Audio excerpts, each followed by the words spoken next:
What's up, everybody? Max Whitman here. Welcome to Book It Better, the Book It Better YouTube series. If you've been following, we've been doing WWF 1994. I say we've been doing it. I think I've posted 2 videos on that in like the last 3 months, maybe. In case you didn't notice, we really kind of just ran out of steam on that one.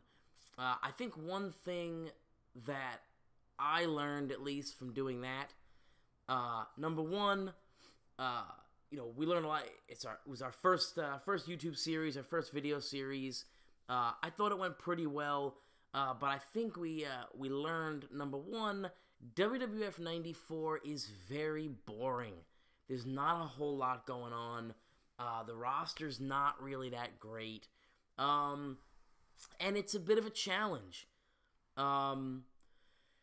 And we just kind of hit a wall with it, trying to come up with stories and whatnot.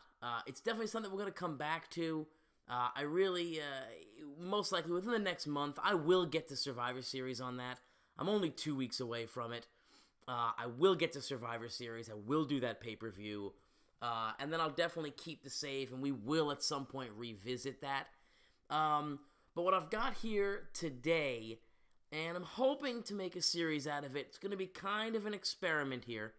But what I've got today is the CornellVerse. So if you've played TEW before, you know what the CornellVerse is. If you've never played TEW before, and you found us just because you were looking up WWF stuff, the CornellVerse, this is the default universe for Total Extreme Wrestling. We're in 2016 right now. The CornellVerse has decades of lore to it, going all the way back to 2005. I don't even remember when the first Total Extreme Wrestling game came out. I know 05 was out before that. It was there's lore built into everything. So every company has a story. Every wrestler, every promoter, everybody, everything in it, every title belt has a history, and it really is one of my favorite things to play in TEW. It runs beautifully balanced, and it's very obvious that the game was designed to run the CornellVerse. The name CornellVerse comes from Tommy Cornell. He is the best wrestler in the world in this universe. He wrestles, he was with one of the big American companies, TCW. He has since, in this version of the game, he has moved on to the UK. He's wrestling for 21CW. He is the number 1 in the Power 500. He's 37 years old. He's basically the Hulk Hogan, if you will, the John Cena. But far, far better in the ring. Tommy Cornell. So the universe is named after Tommy Cornell. CornellVerse. Okay? We will be playing as North of the Border Pro Wrestling. It is the number 1 company in Canada. We are, let me see, where do we stand? We are the 8th ranked company in the world. We're located in the Maritimes region in Canada. And we have an 82 prestige and an 83 momentum. We do have a television show on. We're nationally ranked. We are highly popular in Canada, but relatively unknown outside of Canada. That's why I chose this one. Long story short, what I'm thinking we're going to do here, I'm going to run this. I'm not sure if I'm going to run it in the diary format that we ran the WWF 94 in. I think that may have played a role in why we got a little bit tired of the WWF. I really want to try and do this as more of a, not necessarily an interactive kind of thing, but I definitely want to have the behind the scenes out there kind of in the open on this series. You'll still get creative meetings, although admittedly this is kind of my project. Nobody else on the Book It Better team owns the game, so I'm the only one familiar with the CornellVerse. So this is sort of my pet project, and we may run it in conjunction with another, whether it's our roundtables or whatever. But the creative meetings that we're going to get here is probably going to be mostly me, just kind of fleshing things out and thinking things through. I'm not using any kind of computerized spreadsheet for this. I want to try and do it old school here. I have a literal notebook, so I'll be booking this with a literal book. And I'll be mapping it out. I've got my roster in here. I've got a whole bunch of ideas. I'll have my pay-per-views mapped out and how I want to build into that. So I'm going to try and do this old school Vinnie Mac, Pat Patterson, sitting by the edge of the pool, booking the territory, if you will. The goal here, I'd like to take North of the Border Pro Wrestling. We are the #1 company in Canada, but I'd like to put the #2 company out of business. I'll give you a little history on the #2 company if you're not familiar with them in a minute. But the goal here is to basically be the only option, the WWF of Canada, if you will, and then move down and try and take over, take some popularity in the United States as well. A little background on North of the Border Pro Wrestling and what they are. North of the Border Pro is a heavily athletically minded contest sort of company. There's not any drama here. There's not any storytelling. Although, well, there is storytelling, but it doesn't have that soap opera drama, if you will, like the WWE has. That's kind of one of the reasons that I'm thinking about doing more of a behind-the-scenes, backstage kind of aspect of this feature, if you will, because I feel like the shows are going to be mostly just matches. There's not going to be a huge whole ton of drama to it, soap opera action, kind of, if you will. So I think to really get across to a viewer, what kind of storylines we're pushing and the feuds we're pushing, I think it might help to see the show actually be booked. In addition to that, maybe this works as some sort of a tutorial for somebody who might be new to the game and looking to learn how to play. So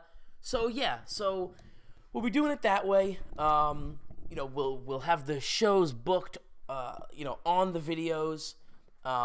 We won't be like the last one, where like WWF, where we're just kind of showing the end result. So I'm excited for it. I think it's going to be good. I think it's going to work out. Let's get in. Let's run through a few things real quick. We'll pull up our. Let me finish on North of the Border. North of the Border. So it's an athletically minded contest.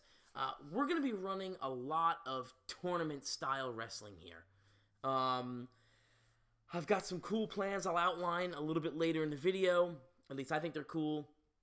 But yeah, so instead of using a lot of backstage politics and drama to build to the hype to the matches, we're going to do that in the ring. And we'll do that with a ranking system, a power rankings. It'll be based heavily on wins and losses. If you're familiar with New Japan, sort of that New Japan style, where, the story is told in the ring. Hey, this guy pinned the champ in a tag team match. He's going to get a title shot, yada, yada, yada. So that's where we're going to be going for this. That's the type of company that North of the Border is. The standing joke, if you play TEW and you're involved in that community, so to speak, the standing joke is that North of the Border Pro Wrestling has no soul. It's the soulless company. And I think that's true. So that is going to be one of our goals, is to kind of inject some life into it. It's a great company. Admittedly, this is one of my first times playing North of the Border. I usually play CGC, which is the other Canadian company, which will be our rival, and I'll give you a little a little bit of backstory on them. So if we go over, click over here to our companies, we'll click up Canadian Golden Combat. This is CGC. This is Canadian Golden Combat. They're the 10th ranked company in the world. They're based out of British Columbia, Canada. They're Colt size, which is one size below national. They're still big enough to have written contracts but all their guys aren't going to be on written contracts. They've definitely fallen. They were a nationally ranked company in the last version of this game, so this is one of the changes in the new version, in the 2016 version, is that they have fallen to cult size. They've fallen from that national size, and the story behind that, their owner Alex DeColt, the story there is that he's kind of buckled under the pressure of running the company, and it's shown in their performance. This is the company we're looking to put out of business. So, game plan, goal, priority, if you will, number one is we are going to farm CGC for its top talent. And there is some talent there that we can use. The nice thing about farming from CGC, if we can get those guys, is that they're already popular in Canada. So it's not like we have to build these guys up. The DeColt family runs CGC. I'm not going to get into a huge history of TEW, but it's been around since, I guess, 1991 in-game. CGC was formed. It's a sports entertainment company. It was formed by George DeColt. His son, Alex DeColt, now runs it. Jack DeColt is their figurehead. And Ricky DeColt is also in the company. He's 31 years old, rising star. He's been a champion for them before. His contract is up in the next 30 days. He will be our number one priority. We want Ricky DeColt. The guy he's young, he's talented, he can wrestle the North of the Border style. He's definitely a guy that we want on our roster. Steve DeColt, the other DeColt brother, currently wrestles for us. So Steve DeColt, in game lore, had a falling out with Alex, left the company, joined North of the Border, and has gone on to become one of the greatest wrestlers to ever live. Certainly one of the greatest wrestlers ever out of Canada.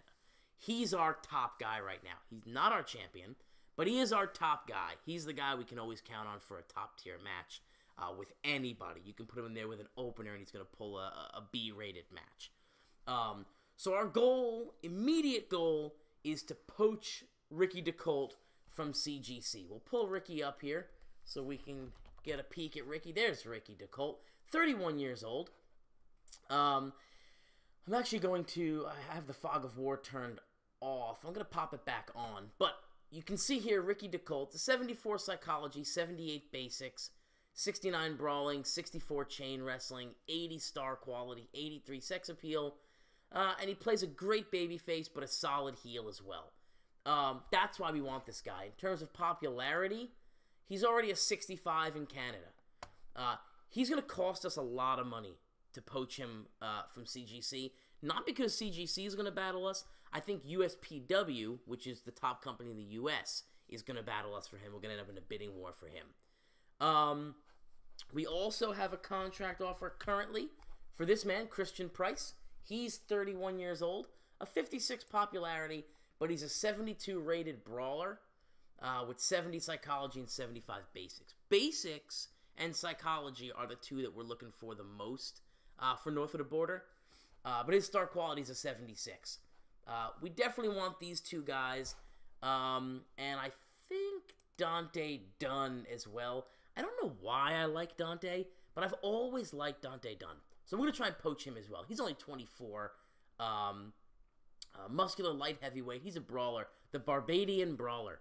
That's who we're looking to grab. At least right now, that's kind of where our head's at. Let's pull up our... I want to pull up our creative meeting here. These are our franchise players.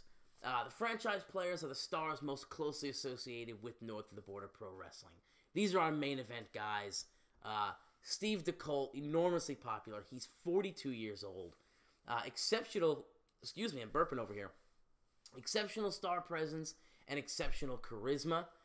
There's no question he is currently our number one wrestler. Sean McFly is our number two. He's a babyface as well. He's 41 years old. Dwayne Stone, he's our number three. He's 41 years old. Johnny Bloodstone is 40. And he's our four. And our number five is our current champion, Tim Westybrook. He's 40 years old as well. All these guys can go. Westybrook, I'm not sold on. I don't particularly like him. I'm going to try and take the belt off him as soon as I can. It's a good story. He just won it for the first time in his career. Hasn't had a successful defense yet. Maybe I'll give him one defense. But what we'll notice here, though, is that these guys are all 40 and over. They can all go, but they're all 40 and over. So our goal, one of our initial goals, is going to be to start building up that next crop of main eventers. While I'm mentioning that, here's our next big things. You'll notice we have only two. One male, one female. CornellVerse is our number one next big thing. People have pegged him for future greatness, and it's with good reason. The 28-year-old seems like an almost yada, yada, yada. CornellVerse is the next big thing. And we're going to lock him up to a long-term contract. He's our current TV champ, and I'm going to book him a long TV title reign where he basically beats everybody underneath him, and then eventually move him up into the main event scene slowly. I don't want to rush it. He's only 28. There's more than enough time. But this guy, he's a heel. You'll see he plays a heel much better than a face. Well, actually, not as bad as I thought. He's a 91 heel, a 77 babyface. So he can go either way, really. He's an 87 rated legitimate gimmick performance. And yeah, he can go, man. 68 on the brawling, 60 on the puro, 64 mat wrestling, 61 chain wrestling. So he's basically, this guy is the future of our company. I think he's definitely the future top heel. And I can definitely see a lot of battles between him and Ricky DeColt in the future if we can get Ricky. Hot prospects here. These are also people in our company, but aren't necessarily considered those next big things. We had Sunny Wildside and Mark Griffin to CornellVerse, and Brooke Tyler. Brooke Tyler is our women's champion. We'll get into our women's division a little bit later. I'm terrible at booking the women, but I do have an idea for them that I think is going to be kind of neat. Our talk to talk. These are our best guys on the mic. Jacob Jett, The Natural, Steve DeColt, CornellVerse, and Victoria Stone McFly. The Natural, great on the microphone. He's in a tag team right now with Owen Love. I like these guys a lot as a tag team. They're not our current champs, but I do like them a lot there. These guys are, but they're also old too. They're in their 40s as well. Our showstoppers, you're going to notice it's mostly the same guys here. Jacob Jett, though, ends up in there. Showstoppers are the guys who can take their in-ring performance to a whole nother level. A whole nother level. They can take their performance to a whole nother level. These are the guys you can count on to put on a show, a good show in a big spot. Our ring generals here, these are the guys who can get a good match out of anybody. Shooter Sean Deely gets added to this thing here. I love Shooter Sean. So Shooter Sean Deely, 30 years old. This is going to be one of our top baby faces, I think. He is, think Kurt Angle when you think Shooter Sean Deely. At least that's what I think. When I think of Sean Deely, I think of Kurt Angle. Plays a good baby face, good heel. I have high hopes for this guy. He's only 30. He hasn't won our top title, has he? Did he win the CGC title? He was. He was the CGC World Champion in 2013. We poached him from CGC. Hasn't won any titles for us yet, but he absolutely will. Let's see. Who's hot, who's not? Nothing right now. Time decline. This is the big one. This one's important. So the game is going to randomly assign some time, a couple of guys over a certain age to time decline. And what that means, obviously, is as guys get older, their abilities sort of start to decline, as expected, as happens in real life. What we notice here, we have Lee Bennett. Lee Bennett's a tag team specialist. Not a big deal that he's in time decline. I like Lee, but it's not really that big a deal. Steve DeColt says the signs have been appearing for a few years now, and it's evident that Steve DeColt is certainly fighting a losing battle with his body. The 42-year-old is probably 3 or 4 years past his best, and he isn't getting any younger. So what that tells me is, it's the same thing about Johnny Bloodstone here, and Owen Love. What that tells me basically is that these guys have reached the point where their skills will begin to diminish. And it is going to happen fairly soon. And the reason I know that is because if it's not, sometimes it'll say, he's past his prime, it's probably another 3 or 4 years before it starts to affect his performance. It will actually say that, if that's the case. It doesn't say that here, which is telling me that they're not predicting a drop-off in ability. We're actually beginning to see that drop-off in ability already. So his matches are going to take a hit here. So this is two of our top guys, Johnny Bloodstone right now, with the exception of Steve DeColt. These are our top 2 heels, essentially.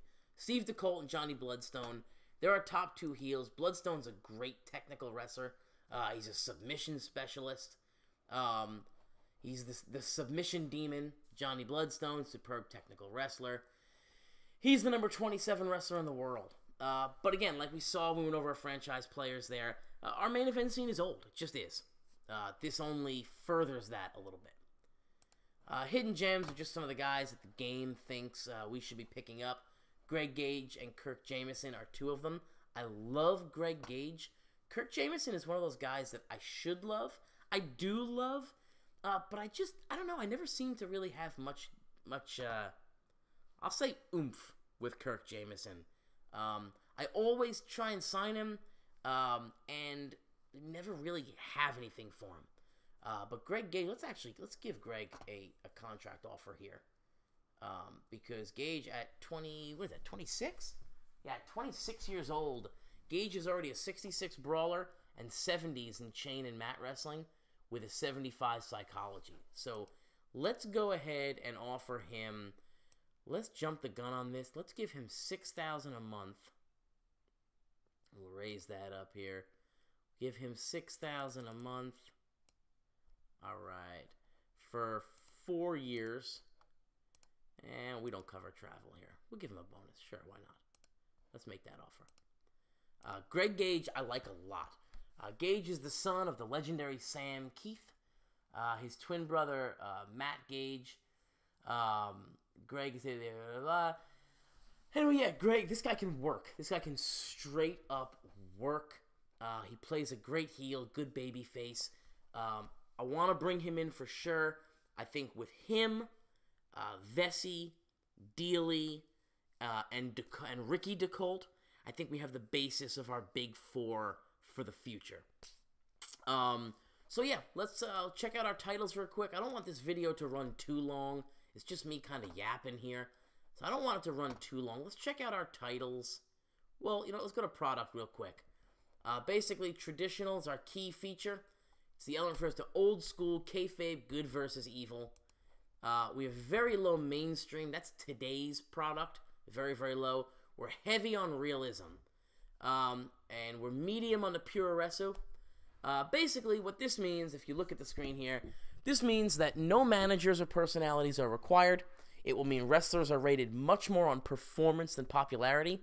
I love that. It means we can take a relatively unknown worker, but if he's great in the ring, the crowd's going to like him. It's very Ring of Honor-esque, if you will. The hardcore skill, less effective. Good. I hate hardcore wrestling. Aerial skill, less effective. I like aerial. Fans will expect all wrestlers to have a gimmick. We'll need one match aimed at storytelling.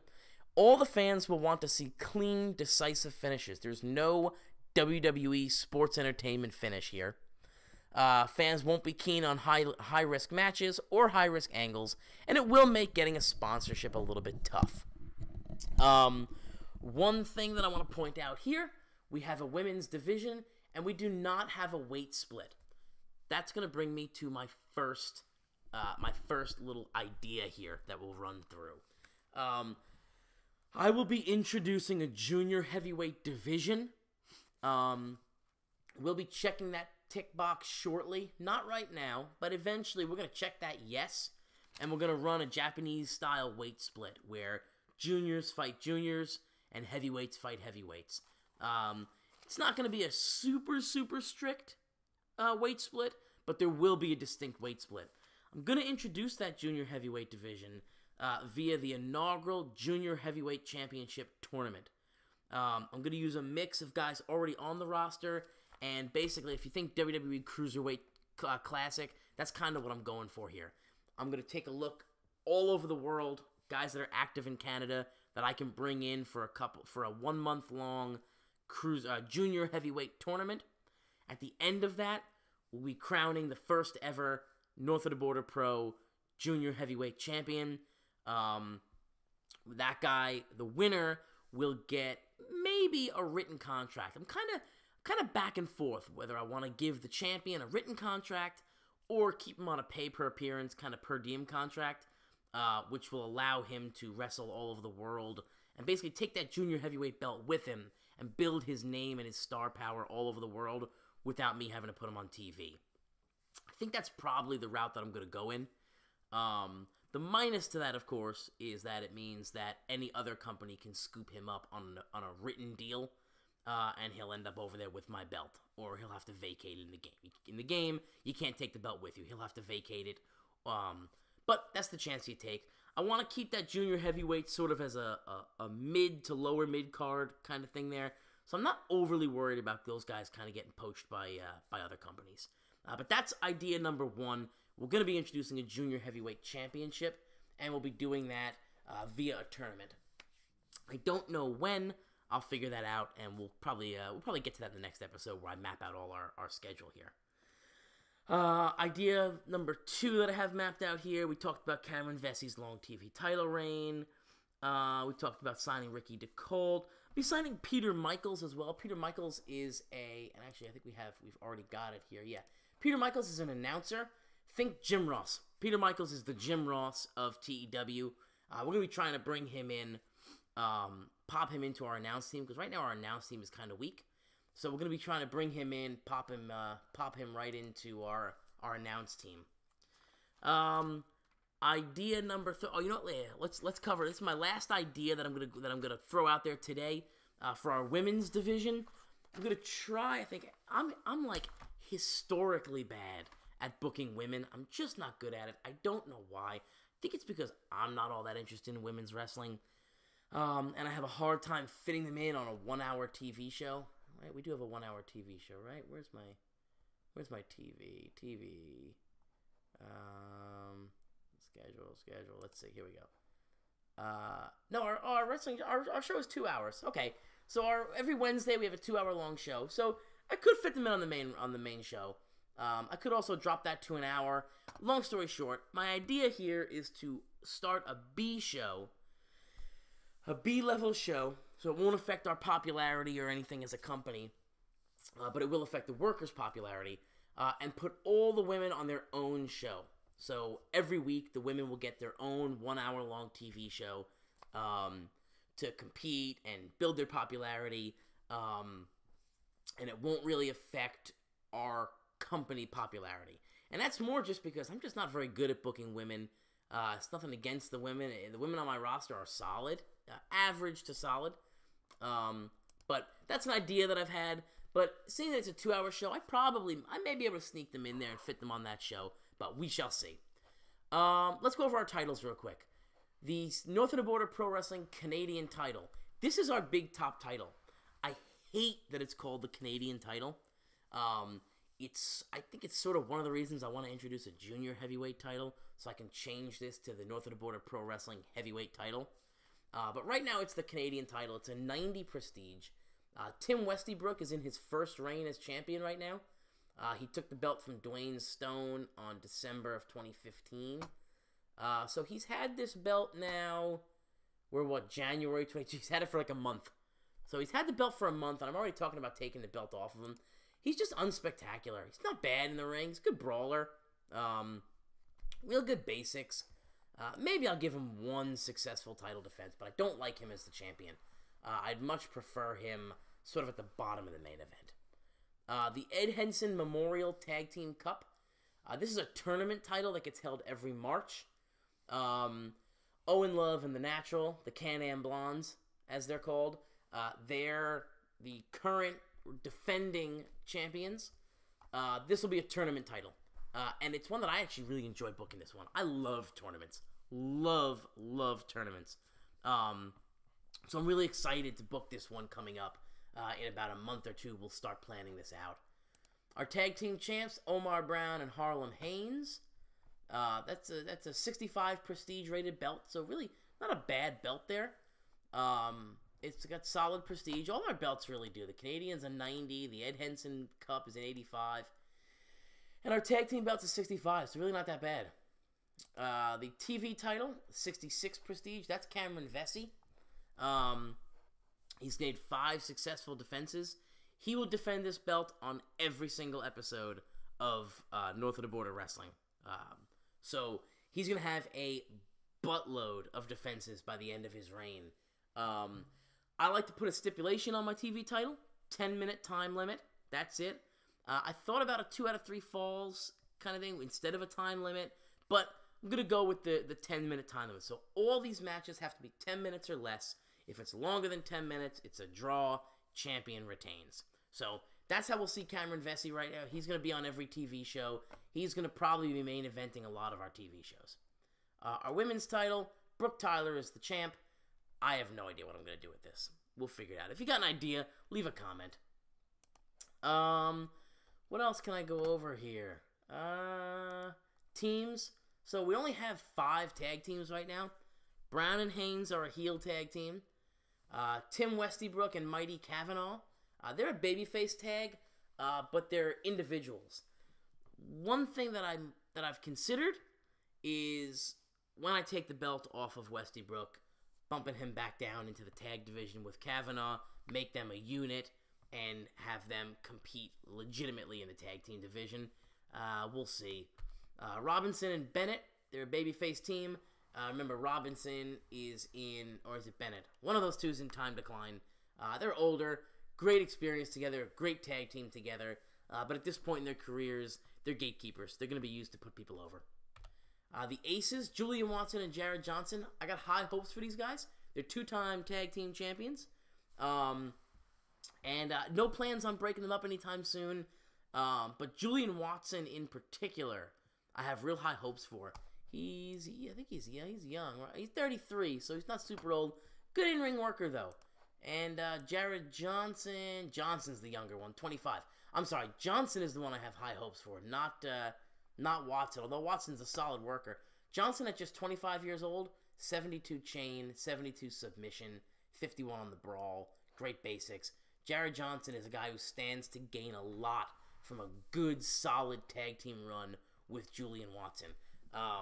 Good tag team run and an eventual breakup, obviously, will go a long way for Jared Johnson. He's another one that could be built as one of our future stars as a babyface or even as a heel. He does a good job in both. The Can-Am Blondes. These are our main event tag team guys. Remember Owen Love, or was it I don't remember. Owen Love or the Natural. They look the same to me. One of them's in Time Decline. So again, we got to be careful with how we use them. They are 2-time tag team champions. They are 3-time Ed Hedson Memorial Cup winners. And then one of these kind of guys, I want to check their title history. Were they ever a singles title? No, Owen Love never had a singles title run, and I don't believe the Natural did either. He was a TV title, TV champ. These are 2 guys who are much, much better tag team guys than they are singles guys, but they're great singles wrestlers. But they've made their mark as tag team wrestlers in our company. Stables, we've got nothing right now. I am going to be building some stables. That's going to be one of our key things here. I do have a couple of them mapped out on paper here. I don't want to give that away yet, though. While this isn't going to be like a secret, hey, tune in to see where we're going kind of thing, I don't really want to give that away. I'd like to build that slowly. So yeah, our first show is in 2 days. So let's sim forward a day or two to check in on our signings, our potential signings. Let's see if we got anybody here. I'm not gonna do that episode tonight. I haven't planned it out at all yet. I have no direction for the company, specific direction. We do have an unread email, but no decisions. Okay, so the SWF have made a contract offer to Ricky DeColt, the USPW, and TCW. So we're just getting notifications of their rival bids. Those are the 3 major companies in the United States. We have a Microsoft account problem over here. No, thank you. So let's go now. Let's go to our decisions here. Let's see. Let's go into negotiations here. Steve DeColt, Ricky's brother, thinks it'd be a great idea to hire him.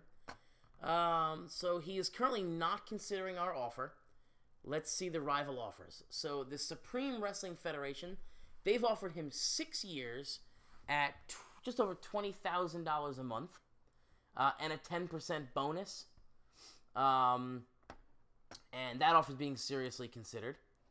USPW has offered him 5 years, almost $23,000 a month, with an $11,000 and a 20% bonus. That's being considered. And TCW, 4 years, $19,000, not being seriously considered. So we need to up our offer. I really, really want Ricky, and so I am going to go. I'm gonna get crazy here. Let's give him $30,000 a month. I really feel like Ricky can take this company to the next level, and let's give him. He's what, 30? He's 31. Let's give him the 6 years. I'll take him till he's 37. I'm okay with that. At $30,000 a month, I'll match the 10% bonus per event. And we'll give him a $17,000 bonus. And you know what? Why not? We'll cover his travel. I don't cover anyone else's travel, but we'll cover his travel. So I'd accept these terms and seriously consider signing unless a better offer comes my way in the future. So we'll make that contract offer official, and we will fast forward one more day. It'll take us to our first Northern Border Championship Wrestling. We, of course, will not be booking that show until I can book that out. But I'm hoping that one of these guys signs in the next day or two. It won't be Ricky. We're going to have a bidding war for him, but it might be one of the other guys. We may be able to lock down right away. No, nothing. So, let's see. Let's check out. TCW hosted a show. They had an 83 rated show. SWF Supreme TV, they had a 75 rated show. Jack the Colts in a feud, CGC, blah, blah, blah. So, I think that's going to I think that'll kind of put an end to this video for now. Again, thanks for listening. If you guys have any ideas for this, I love an interactive kind of thing. So leave a comment, and we'll kind of, who knows, maybe we'll kind of build this thing together. You, the commenters, the listeners, me, running it. I don't want to put a time frame on the next episode. It will be soon.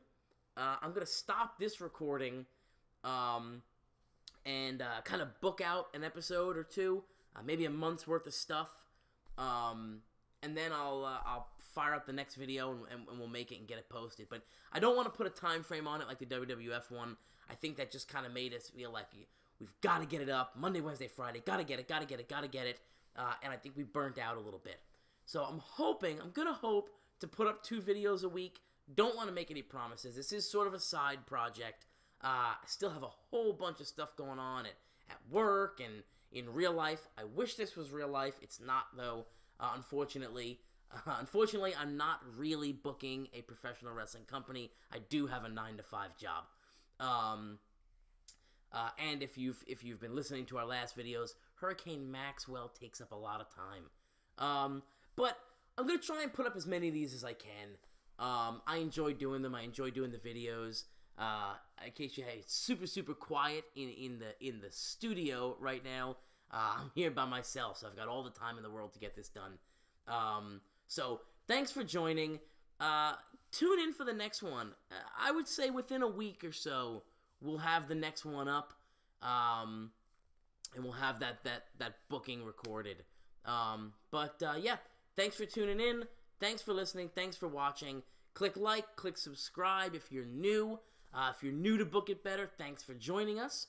Yeah, until then, for everybody here at the Book It Better podcast and the Book It Better YouTube channel, I am Max Whitman, and we will see you next time.